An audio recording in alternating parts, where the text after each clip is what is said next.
And a question remains. Where does active non-violence end and actual violence begin? Because as Martin makes clear, non-violence is not about being passive. Certainly at the climate camp blockading the Kings North power station in 2008.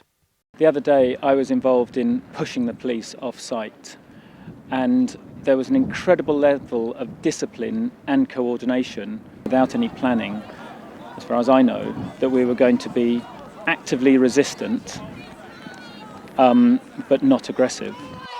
Peacefully leave the site! It seems like the non-violent movement is maturing, developing into something more than just a group of committed protesters and into a real community that is looking out for everyone. Just seeing the spectacle of the confined crowd at the G20, hands in the air chanting "This is not a riot," is evidence of a real awareness of the importance of non-violence.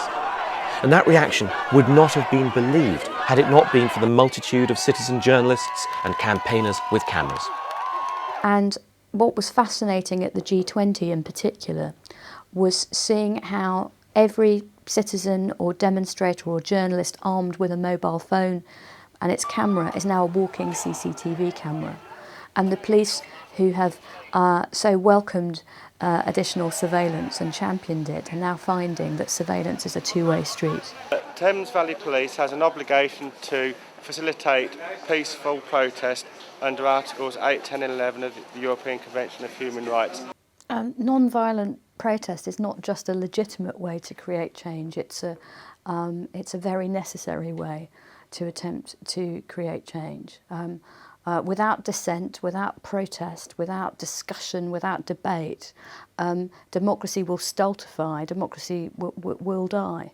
It's so important that people feel able to come forward and express their views. The attitude of government towards all demonstrations is very different and more hostile, and so it makes it more important to keep up the demonstrations and not be frightened by them. I'm really clear that the history of the world has always needed non-violent protests. It's one of the most effective ways of drawing attention to a cause. It's where people put their principles above practical things. It often is the most effective way of influencing the public or the political debate. And we need to keep struggling. There's such massive problems going on in the world. When you have that kind of knowledge and you choose to ignore it, then you're guilty of a great crime as far as I'm concerned. You're guilty of ignoring the possibility of change, which I think we all have within us.